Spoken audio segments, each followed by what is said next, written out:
the FIVB has underlined is the Athletes Commission. And later on, we will appoint a chairman who is really an athlete, and the secretary and the commission members who will be focusing on taking care of all the concerns of the athletes. No? Kasi alam mo mga athletes natin ngayon, especially league, may mga managers na, may mga kanya-kanya there's a leverage of a salary. So these are one of the major things, and hopefully within the week I will release my 10-point goal strategy.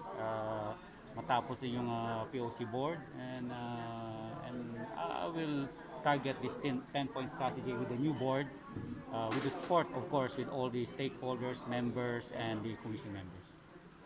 Sir, what is your targets as regards mga international? Yes, there are a lot. In fact, FIVB and ABC sent me a message yesterday. If I win the presidency, we can bring back again international events. They're still pending. This week I'm going to attend a meeting virtually with the FIVB Volleyball Nations League. Yan yung mga dati, yung World Grand Prix tsaka World League na lalaki, it's called na Volleyball Nations. So I'm going to attend the meeting tomorrow and listen first. This is a new federation. Siyempre, wala pang funding, wala pa zero. So there's a lot of work. It's a big challenge, no?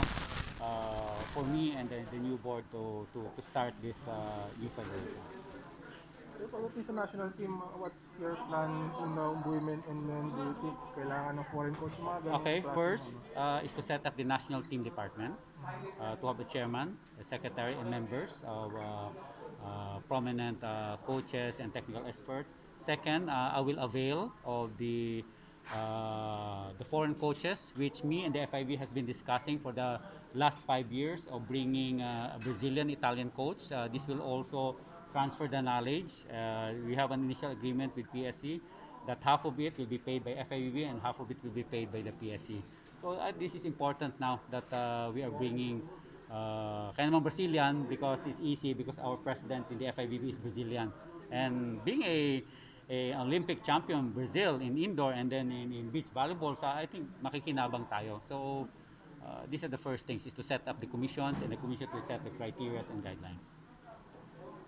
About yung mga selection process, do you plan to select na ba? Although pandemic, meron bang mga ganong plano? Yeah, these are all in place. As I said, once the commissions are in place, I know you have to evaluate and study the bubble of some athletes going to, especially for the Southeast Asian Games in December, no, and other competitions in the ABC also that's being considered. Like for example, Thailand, they have their own professional league. Natigil lang kasi may nag-positive na player. So there's a lot of challenges here.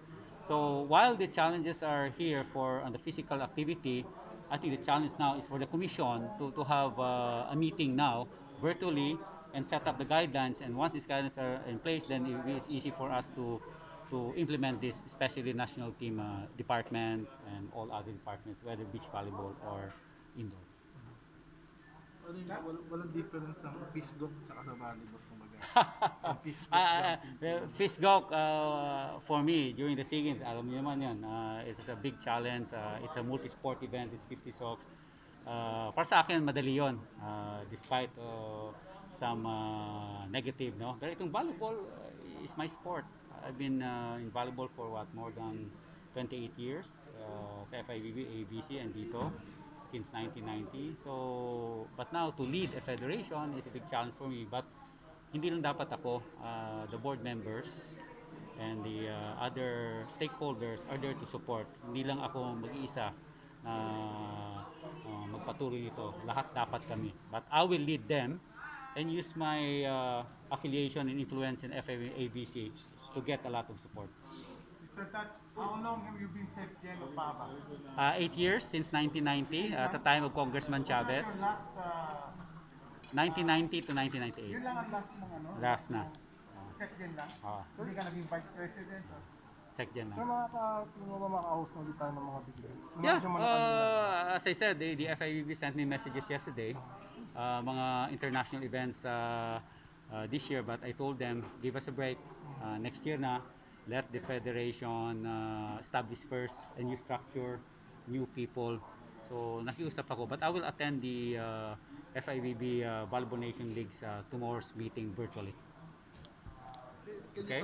Also, we will do once I call it the events council. The events council is like the sport event council sa FIVB, who is in charge of all the competitions.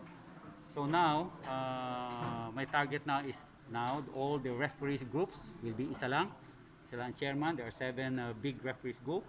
So all competitions, kung hindi ka magpa-sanction sa bagong federation, hindi magpapadala ng referee and referees commission. Ganun ngayon. So all major competitions should be members and sanctioned by the federation. Pag hindi ka pa-member, then you will not support you with referees and all other. When will you name the chairman of all these committees?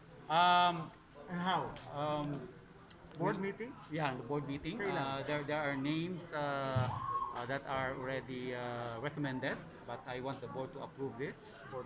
And hopefully also I will appoint 3 deputy secretary generals to support our secretary general, deputy secretary general for international affairs. Appointed yun, hindi yun elected. Appointed John. I will appoint who is charge of FIV ABC, deputy secretary for membership, because kailangan mabigyan ng attention lahat ng members.